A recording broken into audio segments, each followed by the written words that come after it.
alundekera talundulwanye nzeka naye era ndugusiza kubanga nyina wendutusiza olaba abasajja bakendeeza ennaku omanyi bayita okukendeeza ennaku bana ekyo mukiyita ekyokusaaga ennaku ne zikendeera ne zidda mu 72 hours ekyo si kyakusaaga abali ku the updates online page eyo nvuddeyo Mr. Update ngenze ku update endala nako olwaleero Honorable Latif Sebagala Sengendo gwe ngenda okuddira mbigere mu constituency gye bayita Kawempe North avuddeyo n'agamba abivuddemu tagenda kubeera nga yesimbawo ku kifo ky'obwa Lord Mayor sharing ayita muno njagala bawa analysis yange ku kino bannange Honorable Robert Kyagulanyi Ssentamu yayina oluyimba lwe yayimba lwe bayita United Forces of Change oluyimba olwo Honorable Robert Kyagulanyi Ssentamu bwe yali aluyimba yali alina kyategeeza bino bye mutandise okulaba bye bitandise okubeera nga bimu ku bibala by'oluyimba olwo Honorable Latif Sebagala avudde ku kifo ky'obwa Lord Mayor era buterevu n'agamba nti agenze mu parliament eya East African Parliament era gyagenda okubeera nga avuganyiza mu mwaka gwe bayita ogwa 2021 East African Parliament kitegeeza nuupu tugenda kusindikayo Honorable Latif Sebagala Sengendo enoles eyobwa Lord Mayor yo agivuddemu nolwekyo tulina ebifo ebimu nga tugenda kukwatagana mu ngeri emu oba mu ngeri endala ekyo Honorable Robert Kyagulanyi Ssentamu yakibategeeza nti United Forces of Change mukimanyi nti akaluke tugendamu Dr. Kanokiza Besigye takaliimu Dr. Kanokiza Besigye takaliimu lwaki agenda kubanga awagira Honorable Robert Kyagulanyi Ssentamu era lale zonna nga bwe zigenda otambula mu ggwanga lyonna Honorable mukama waffe Dr. Kanokiza Besigye agenda kugamba ti fenna Kyagulanyi Robert Ssentamu gwe mbamulonda era tugenda kulaba ku kye bayita Besigye agambye tuwe Bobi Wine obululu Besi tuwe Bobi Wine akalulu lwe luyimba olugenda okubeera nga luyimbibwa nolwekyo tutandise okulaba enkwatagana ekyo Honorable Robert Kyagulanyi Ssentamu aze akizimba unity mu bosoma our core goals bosoma people power oba nup core goals tulina mu kibayita unity and transparency accountability ebyo tubirina kati unity gye twogerako nga ezimu ku core goals za nup etandise okubeera nga yeeyoleka nolwekyo Honorable Latif Sebagala asazeewo agende mu parliament eya East African Parliament kitegeeza ne mu East African Parliament tugenda kusindikayo omubaka agenda okubeera nga gyali ate Mr. Update ndi pulesinge Honorable Latif Sebagala ku bw'MP owa Kawempe North Constituency nolwekyo yenteekateeka egenda mu maaso mu ggwanga Uganda Dr. Besigye teyavaamu nti tavuddeemu lwansonga yavaamu olw'ensonga bwe yapima bwe ati yagenda okulaba ng'omuntu ayina work omuntu asobola tujjirayo wini omuntu agenda okuba mwai mu 7 hands down muntu omba muyita Robert Kyagulanyi Ssentamu yekka Kyagulanyi Robert Ssentamu yasobola okutujjirayo wini kana akaluke tugendamu tetugenda mu kalulu nti ate tweset tu enegenda kubeera knockout negenda kubeera knockout atalabanga ku knockout ogenda giraba 2021 kyovola ba Bosco atagala olutagala atidde because alengera ya detectinze danger Bosco ya detectinze danger nagamba kironga ekijja Bosco yalengedde ekijja naga kadi Bosco bayalengedde ekijja natandika okuyiya nkoze ntya munange togenda kuwona bwana Bosco togenda kuwona oyagala toyagala nolwekyo enteekateeka eriwo bwete bweri United Forces of Change okwegatta ku bifo ebimu kugenda kubaawo era Honorable Robert Kyagulanyi Ssentamu eyo campaign yagitandika n'ayimba n'oluyimba olwa United Forces of Change yali ayina kyategeeza nolwekyo Alwa abantu amade bagambye Honorable Latif atuliddemu olukwe atana tuli amulukwe wali wenyini gwe mulamu omutuufu East African Parliament bulijjo twetagayo representative agenda okuberanga achikirira NUP mu East African Parliament nolwecho Honorable Latif Sebagala tana tuli amulukwe era constituency eno yangambe Mr Update constituency hiyo kati ndiye no Mr Update ndi mukulabanga omukama wange Latif byakoze ate wentandikira tubenga tusobola okuweereza abantu obukulembeze bwebutyo bwebuba kyovola bansaba nnyo mukama wange Honorable Robert Kyagulanyi Ssentamu bwafuuka president w'eggwanga Uganda akolenga omusajja Nelson Mandela kiyakola kigende mu byafaayo tugende mu Guinness Book of Records Honorable nsaba agenda kukulembera ekisanja kimu from 2021 to 2026 ategeka okulonda okulala tuta olodimokulasiya atandika mu ggwanga Uganda Honorable Robert Kyagulanyi Ssentamu gwe ntandikwa ya demokrasiya mu ggwanga Uganda Nelson Mandela bamusibe emyaka 27 bwe yava mu komera n'akulembera South Africa ekisanja eki kya myaka egi agenda okuddamu kikola Mandela wa Africa agenda okuddako is none other than Honorable Robert Kyagulanyi Ssentamu AAK Bobby Wine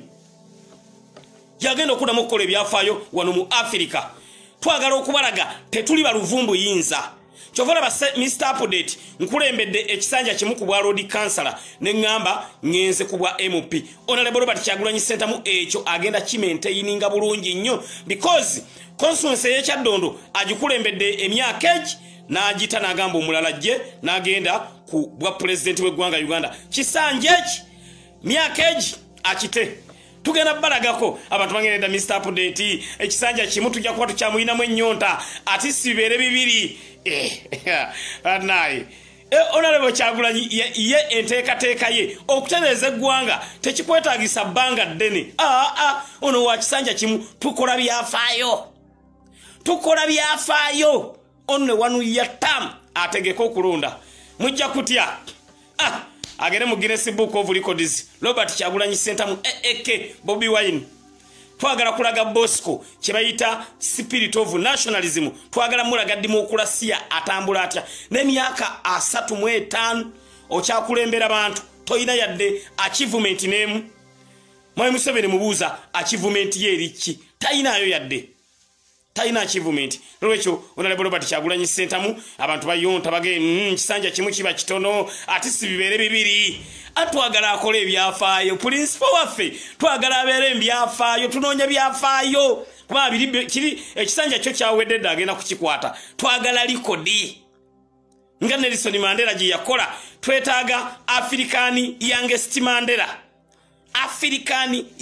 Mandela agenda kubeera Robert Kyagulanyi Ssentamu nkiddamu African youngest Mandela agenda kubeera Robert Kyagulanyi Ssentamu akite atakikwasa omulala oli okolabe bwe tutandi bosi kajja kubeerawo nga walinga agamba bannange lengera bannange twagala kukulaga biki byewandikoze kyovola nange Segirinya nyina byenjagala okukola nga nfuuse MP wa Kawempe North era nange njagala ekisanja eki Mr Update MP Kawempe North njagala ekisanja eki kimu nveeko omulala gye bwenjagala Mr Update era mujja kundabirawo nga mpita press conference nga ngamba nti Mr Update nkulembedde Kawempe North ekisanja kimu sikomawo omulala gye naye nga Mr Update yagamba takomawo nga achievement sizenkoze mu kisanja kimu mbabule mazima omuntu okukolera abantu temukimwetaagisa bbanga ddene ebbanga Honorable Robert Kyagulanyi Ssentamu lyakulembedde constituency eya Kyaddondo East lya myaka 3 naye achievement zakoze tezimanyina za babaka ba parliament abamaze mu parliament ebisanja 2 3 4 just mu myaka egi Honorable Kyagulanyi achievement zayina ku ground bowaholo ngudo kwempawalinga bakyala kwempawalinga bavubuka achievement mu myaka zakoze mu myaka emitono ennyo 3 gyakulembedde bannakyaddondo nabasanze ne bangakale Mr Update Honorable Robert Kyagulanyi Ssentamu lwaki yalwawo singa Kyaddondo tuli wala olaba mu kaseera akatono ennyo tweyagala bowaholo mu Kyaddondo mwe musinga bowaholo nyingi Honorable Robert Kyagulanyi Ssentamu yazireta teyakoma okwo n'akwata emifaliso n'ebitanda n'abiteeka mu ddwaliro lye bayita Kasanga LS Center 3 ebitanda mifaliso najja n'abiteeka mu ddwaliro lya gavumenti yali muggula emifaliso bitanda ona Robert Kyagulanyi Ssentamu najja n'abibadonatingira n'abireeta n'abiteekamu bwereera abagamba bajjaawo ne bakuba engalo ne bagamba nange n'abibawa ddwaliro lye Kasanga LS Center naddala mu maternity ward abakyala gye bazaalira Honorable Robert Kyagulanyi Ssentamu yateekayo ebitanda yagendayo lumu n'alambula n'asanga abakyala bazaalira ku ttaka can you imagine abakyala wansi ku ttaka nga we bazaalira n'agamba yadda nkeera naloole ennamba ng'ejjudde oyo Kyagulanyi Robert Ssentamu mu myaka 3 byakoledde Kyaddondo mama just 3 years bantu bejjusa bagaba nange tetwamanya yandibadde yajjadda ereno bawanjaga buwanjazi bagaba nange tetubanja yagenda mu ddwaliro lunaku olwo bwe yatuukayo n'alaba abakyala bamire bajja ne bamuloopera omanya Honorable Robert Kyagulanyi Ssentamu alinga Mr. Update bambi akwatibwako nnyo munaye pulezidenti tuzaalira ku ttaka ne bamulambuza eyo yonna enkeera yajja ne gundi nga nnamba ejjudde ngejjudde loole mifaliso bitanda n'aleeta kati abasawo ate ne bafuuka be basombanga bambi ne basomba enduulu neekoyaawo abalwadde ne basituka wali wansi ku ttaka we baali ne bagamba nange kiki otukoze kino oye pulezidenti wa Uganda ddako Honorable Robert Kyagulanyi Ssentamu n'olwekyo pulezidenti tukwebaza webale nnyo webale eddala webale kutubeereramu webale kwagala bantu bo kati linda Honorable afuuke pulezidenti mukasangati omomo amalwaliro gagenda kubeeramu agakabinga gayina eddagala eyo Mulago Hospital egenda kufuuka Mulago Hospital eve mu Mulago Referral Mortuary because right now Mulago Hospital bagiyita Mulago Referral Mortuary. Mr. Update lyerinnya eppya lye nabawa naye ku mulembe gwa Honorable Robert Kyagulanyi Ssentamu eryo eddwaliro ligenda kubeera empowered nga lirina buli kimu ekyetaagisa naye olwaleero wali osanze wa National Referral Hospital ey'eggwanga n'esindika omuntu ate mu kiriniki. Can you imagine National Referral Hospital ey'eggwanga n'esindika omuntu mu kiriniki nti ffe tetulina ddagala naye genda mu kiriniki weewali eddagala ekyo mu nsi yonna kiri mu Uganda kye bayita Referral Hospital liba ddwaliro nga lirina byonna kye bayita Referral. Akagambo Referral mu Uganda kaafa naye osanga Referral Hospital ng'egambye omuntu genda mu kiriniki ne bakogikusongeramu bw'olaba kiriniki eri kirira wogenda okugula eddagala kiri mu Uganda wokka. Honorable Robert Kyagulanyi Ssentamu ekyo yagenda kimalawo addemu aempawalinge Referral Hospital yaffe ya Mulago ebeeremu eddagala ebeeremu abasawo nga bali empowered kubanga abasawo nze ngendo baluwanira mu parliament y'eggwanga Uganda. Kyovula Mr. Update ezimu ku motion zenjagala okuleeta ku fulo ya parliament nga ntuuse njagala okulabanga abasawo babongeza omusaala gukendere ku bamemba ba parliament abasawo babongeze n'abasomesa eyo gundi ngenda gireeta eyo motion fulo ya parliament era nsaba bakabannange bwe tugenda okubaayo bannange mumpagire ku motion eyo si kyabwenkanya memba wa parliament ofuna $25,000,000 ng'omusawo afuna akakadde kamu omusomesa nga afuna $40,000 bannange si kyabwenkanya ekyo kitono nnyo n'olwekyo Mr. Update njagala okulabanga abasawo n'abasomesa tubongeza ekyo nze ngendo kireeta ku fulo ya parliament era nsaba babaka bannange bwe tunaabaayo bannange eyo motion mugiwagire because twetaaga okulaba nga abasawo bongezebwa ssente n'abasomesa. Abasawo singa bongezebwa tebagenda kuddamu kubba ddagala tebagenda kuddamu butafa ku balwadde. Abasomesa singa bongezebwa amasomero ga bonna basome ojja kulanga osanga omwana asobola okwogera Oluzungu naye olwalira amasomero ga bonna basome osanga omwana ng'Oluzungu lwamugwa kkono nga n'omubuuza what is science takimanyi. Nabadde mu kyalo eyo gye mwandabye gye nabadde jjo ekayunga mu kyalo eri gye bayita ekyabadaaza n'ensanga omwana ne mubuuza oli mu PhD P7 ne mubuuza what is science nga takimanyi. N'olwekyo amasomero ago twagalagadde gabeere empowered abasomesa bafune ssente ez'omusaala gwennyini ogubagasa ng'omusomesa tekimwetaagisa musomesa omu somesa masomero 8 naye omusomesa basomesa masomero 8 wano omwana batannayiga nagenda kuddala batanakwata nagenda kuddala ekyo si kyabwenkanya era Mr Update njagala okulaba nga tuzzawo kye bayita minimum wage nyina okulwanirira omusaala gw'abasawo n'abasomesa abalala Mr Update benjagala okulwanirira abalala benjagala okulwanirira abo nteekako n'akaseko ku matama ba queens nyina okubalwanirira mwagala temwagala mwe nyina okubalwanirira ba queens bafuna akasente katono nnyo abali mu nsi za Buwalabu bafuna emitwalo 7 government ne babako emitwalo 3 ne basigaza emitwalo 4 ba queens njagala buli queens nga Mr Update nyingidde bafune emiliyoni 3 oba 2 kitundu emiliyoni 3 oba 2 kitundu era mwe ba queens mbegayiridde mugenda kusindika Ssegirinya wammwe MP wa Queens is none other than Ssegirinya Muhammad. MP wa diaspora is none other than Ssegirinya Muhammad. Ba Queens mumbere munyo. Ensonga za mwenzi manyi nnyo. Ba Queens ensonga za mwenzi manyi nnyo Mr Update mufuna akasente katono. Philippines n'aba Bangladesh bafuna sente nyingi nnyo mu nsi za Buwalabu. Lwaki Philippines bafuna nyingi? Lwaki aba Bangladesh bafuna nyingi? Because aba Bangladesh bo MP baabwe abalwanirira. Philippines ba MP baabwe babalwanirira. Banna Uganda tetwalwanirira ba Queens era yensonga lwaki bafuna sente ntono. Nolwekyo ba Queens neetaaga mufune ekitone nnyo miliyoni 2 n'ekitundu. Ssegirinya ekyo mukimanyi nsobolo kireeta ku fulo ya parliament ate ne kiyita because a parliamentary resolution is a law. Muwulira Mr Update kati nsoma bwenkotinga amateeka. Ensoma bwenkotinga amateeka. Section 32 mu Parliamentary Act egamba parliamentary resolution is a law. Mula wentawuse Mr Update nkotinga kati actually kati ngenda kyusamu bwenga bwentandika ono okwogera ensonga nkotinga nnyo constitution because mu parliament eri tugenda kubeera nga tukwotinga nnyo Mr Update natabuse nkotinga parliamentary resolution is a law. Bawo kitegeeza Mr Update singa ndeta motion nebera resolved ngamba nti nebera resolved kitegeeza nebera into consideration kitegeeza libateeka ba Queens nga mutandikana mu okwenogera kakirini money ne abana baffe abali mu nsi za Buwalabu bane bafuna sente ntini banange kinnuma Mr Update Bulisha Kashawu yagambye yasindise emitwalo 7 mama we yafunyana asatu government yagatutte obane ekyo kyabwenkanya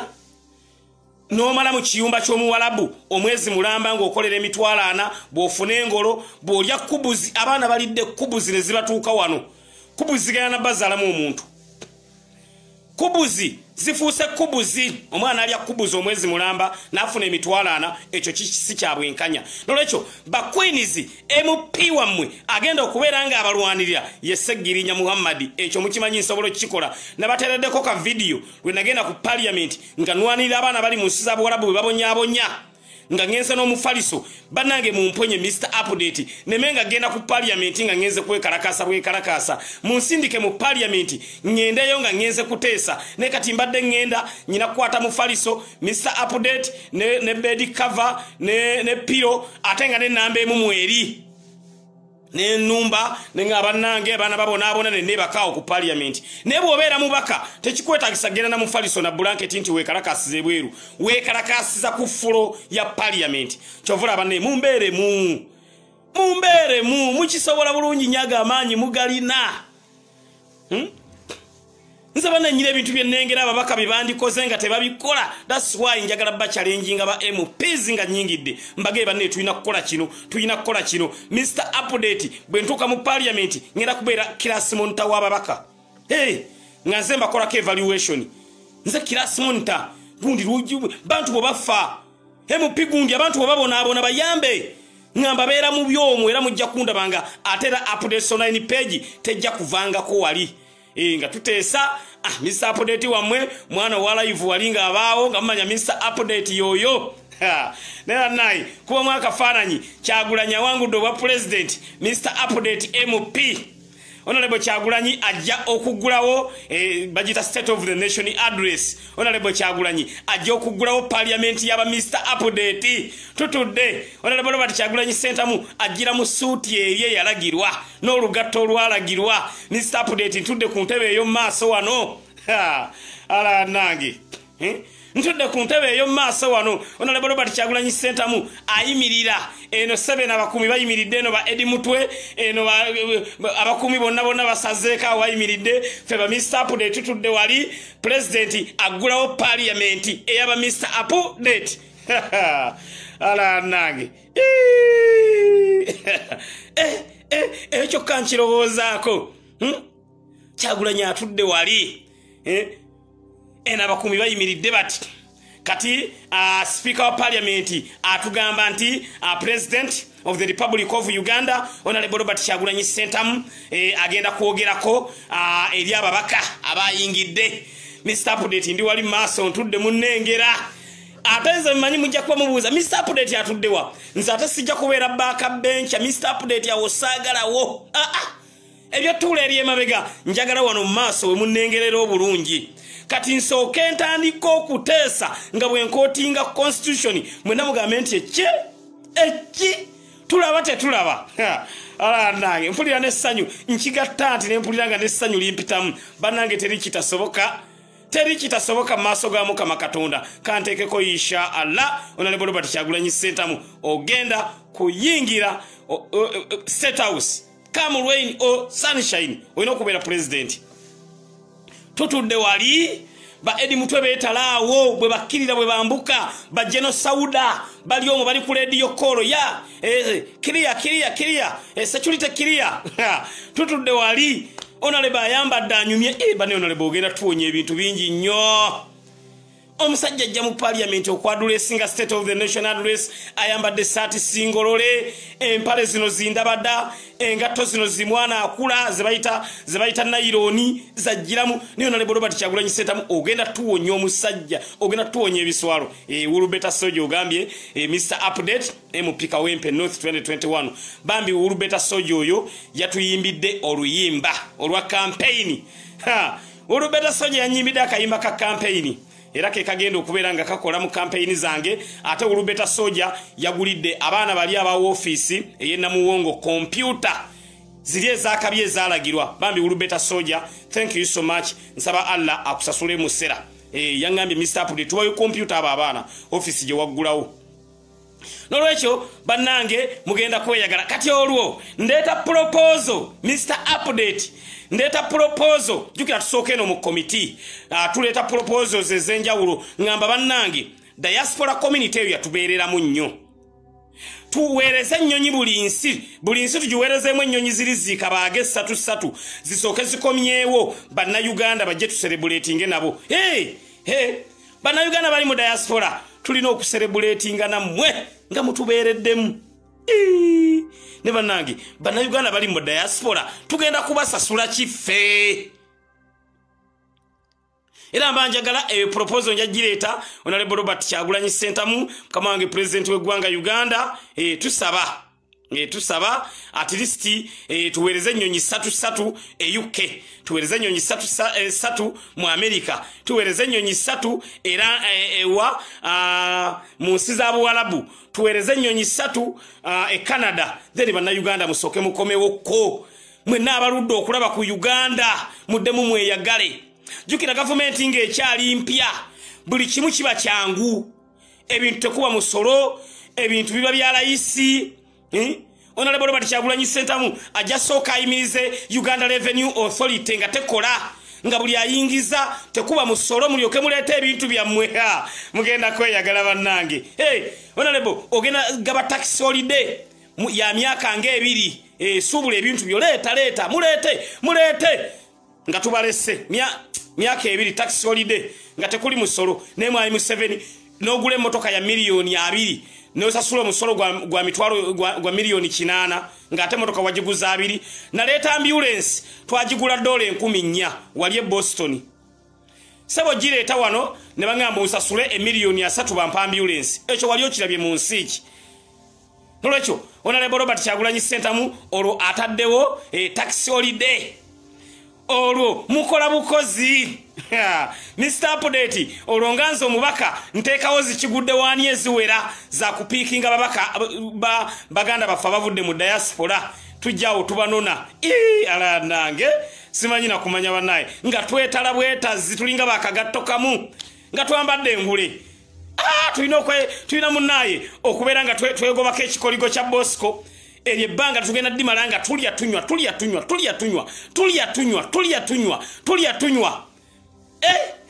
eryo ebbanga myaka egi terikkola okeera kulya kunywa bw'oba olina kyoguze tekuli musolo muleete ebintu byammwe mukole nolabwe kyo bati Kyagulanyi Ssentamu alagidde bantu basooke beddaabulule then bwe tumala ekyo tulabe keeke y'eggwanga egenda ttambula etya nti abadde Shagala abeera ambassador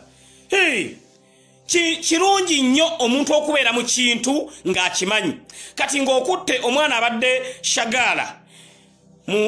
mu nsi ya Buwarabu nga Jordan n'omugamba nti kati gwa ambassador aba amanyi obuzibu bw'abaana okwata Shagala abadde Omani mufuula ambassador naye no baweerezayo ba ambassador tebayamba baana tebamanyi na bizibu byabwe nolwekyo ensi bw'ekyuka ebintu bwebityo bwe biba kati olwo bawanu shati batwegomba bawanu shati olwo bwe bali ku opposition nono gwe twazira nono wente ttaano nga za mpumumpu be bali ku opposition obudde obwo fe nga ba Mr. Update fe government in power ala na nindo olunaku olwo bannange simanyi na kumanya olwo Bosco ali ku opposition nga bw'asaba ngenda kubakola ale wali nefe tujja muyisa bubi tujja mukkiriza nga agende Bosco nga alina okusaba head of state president wa Uganda Honorable Robert Kyagulanyi Ssentamu mune muzeeyi olwo Bosco agamba Honorable Kyagulanyi Ssentamu muzeeyi mbadde njagala okugenda okutambula ko tetujjanga mulemesa because twagala okujjawo kye bayita freedom of association twagala okubeera nga tugizaawo olwo wanu shati bali ku opposition kati wanu shati olwo kimuluma agambo bankole ntya obanjo yininge nga tumuga olwo bannabakoba bali ku opposition olwo fe government in power bwebita ebintu bwebiba change is a fact of life ensi kasita ekyuka ebintu bwebita bwebiba wanu shati olwajja agamba naye saamanya tumuga wanu shati beera eyo tetwagala nga bwe bali ku opposition bwebita bwe bigenda okubeera muba mwe musaaga n'okusaaga teri kitasoboka teri mugenda kweyagalira mu government ya Honorable Robert Kyagulanyi Ssentamu because ayina enteekateeka ez'okwempawalinga eggwanga Uganda lituuke ku level nga bwe mulaba ensi ezimu ezitwetoolodde kambabuulire mazima ku mulembe gwa Amin Uganda yawolako Dubai that's why banna Uganda bangi nnyo eddeira naye can you imagine Dubai gye twawola you can't believe nti Dubai evuganya n'ansinga America evuganya n'ansinga zi Canada gye twawola nenga Amin yawolako Dubai that's why abotuuke Dubai ne Bosco tebamumanyi bamanyi Uganda Amin because Amin yabawolako negwe genda olabe Dubai gye twawolako olabe ebizimbe byeyina zi Dubai Mall zi Burj Khalifa otya n'okutya fe Uganda tuvuganya n'ansinga zi South Sudan zi Djibouti ne Dubai gye twawolako mbabuulira mazima evuganya n'ansinga America teri kitasoboka kasamba nga muyina president ayina spirit of nationalism Honorable Robert Kyagulanyi Ssentamu ayina spirit of nationalism mbabuulira teri kitasoboka mu maaso g'Omukama Katonda kati olwo musajja wa Moolya yagamba ebyobufuzi saagala kwawula abantu olwo yeegayirira Mr. Update olwo ndi MP Mr. Update njogera ne president munnange saamanya bigambo bye nayogeranga ono yawoza saawula abantu bange saagala kwawula mbagoberezi saagala kwawula mbawagizi kati olwo nga yeegayirira nga tunga ku mulembe munnaye guli ogwa Bosco gwe wasalawo obeere mu ngamiya obeere mu ndogoyi obeere mbiki manyi mune kati byabeeramu ebyo muganda afuli yagamba tayawula abantu katumwebuuzaako emisugi yemeka endogoyi zazadde engamiya zazadde olubegomba mbabuulira mazima omuntu yenna atanaba kutegeera eno revolution gyeraga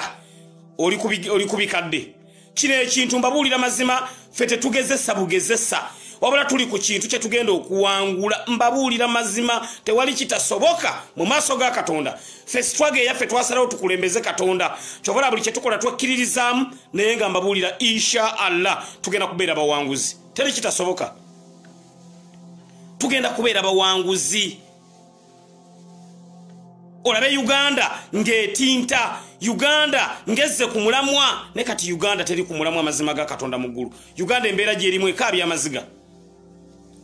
nosanga National Referral Hospital yeggwanga nga kuliko Fino Services gwali okirabyewa mu nsi yonna kiri mu Uganda National Referral Hospital eyeggwanga kuliko Fino Services otute mulwadde kujjanjabibwa bagenda bakwegayirira bwafa tusiba kabaka abwerere tulina abakaabi babwerere ebyo Honorable Robert Kyagulanyi Ssentamu yagenda okubituwonya tuzeewo Uganda Railway olwalero tuka wali Uganda Railway olabe ekiriwo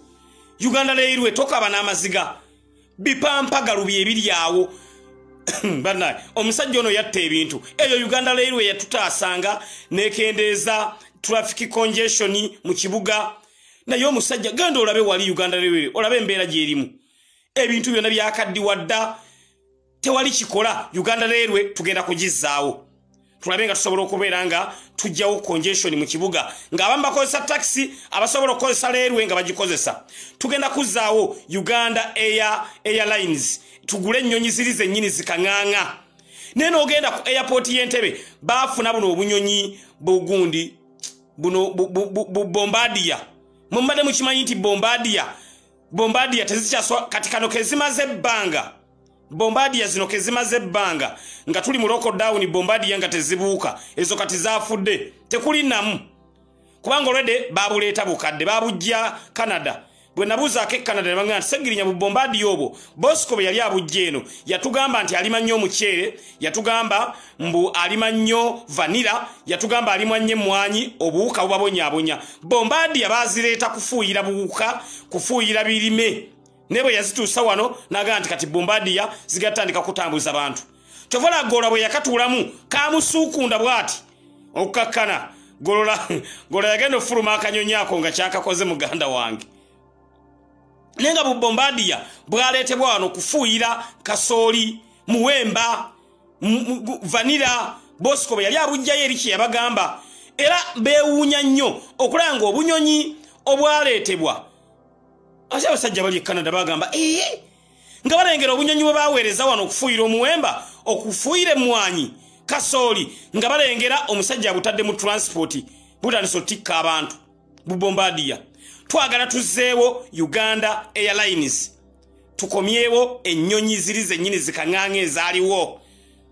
nga tuyina ennyonyi zennyini naye gwe ennyonyi ze tuyina tesobola na kubuuka Bombardier eyo mugiraba tesobola kubuuka kuva wali kisaawe ky'Entebbe paka Kyebando nga tennakyamuka kaba kakyamuse dda mwana yanga nti obunyonyi bukyamuka buli seggirinyo okabeeramu ng'oli ku bunkenke nga tekannakyamuka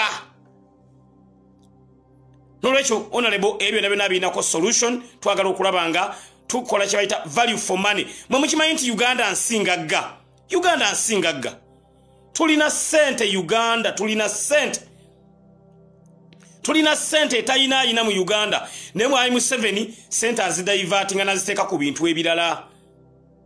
naye nga Uganda nsingagga Uganda tulina amafuta Uganda tulina gold Uganda tulina buli kyamuwendo kyonna naye Bosco ssente zo bwazifuna azigulamu mundu na masasi na motoka za tear gas nenga Uganda ina ssente Ekaramoja waliyo gold naye Bosco abakaramoja yabafuula wano mu kibuga abasabiriza yabazza wano mu kibuga abasabirize genda e Hoima waliyo amafuta gonna agabbi agamazeewo buli budde awoza basena barrels 5 ne baga tugenze gezesa mu mukimanyi nti amafuta ga Uganda n'obudde buno mbu bakyagezesa balabo bagakola omusajja yatandika dogga yikuula bawoza tugenze gezesa ate agenze ku sampling osena barrels 5 agavuga agatwala Kenya, Rwanda, Tanzania, amafuta gaffe ag'eggwanga. Nenga Uganda nsingagga wabula ekireeta obuzibu tulina obukulembeze obubi. Mu bukulembeze obulungi oba Honorable Robert Kyagulanyi Ssentamu mbabuulira mazima mugenda kweyagalira mu resources zammwe. Tulina zi game park. Game park sezo muzirabe ziri wano. Zireeta abalambuzi kubanga game parks zaffe zirimu ebisolo ebitali mu nsi ndala. Bichimpanze ebyo bireeta nnyo abalambuzi. Tuwalizimu industry yaffe ereeta sente nyingi nnyo naye omusajja mubuuze ozisaawa. Nosanga ennyanja nga bagigabana. Omanyi mu Uganda mwe baatema ennyanja ne bagitemamu poloti. Ennyanja ne bagitemamu poloti. Sebo Bosco alina waavuba. Nze nagenda ku mwalo eri ogwegundi omwalo gw'eggaba ne bagamba Sagirinya wali olengerawo awo sebo ne bakulengerawo ng'oyisizaawo eryato essasi ku mutwe. Gomanyi omusajja okuddira ennyanja. A lake is a national resource. Naye omusajja yakwata ennyanja n'ajawula mu poloti bwati. Ennyanja omanyi omuntu okwawula mu nnyanja muwano temuvubaawo nze nvubawo mwe mulina vuba eno mwali mukirabyewa. Nze Mr. Update ekaddugala gye nakulira twalyanga empuuta. Maama yagintumanga nampa ebbakuli empuuta ng'egula nusu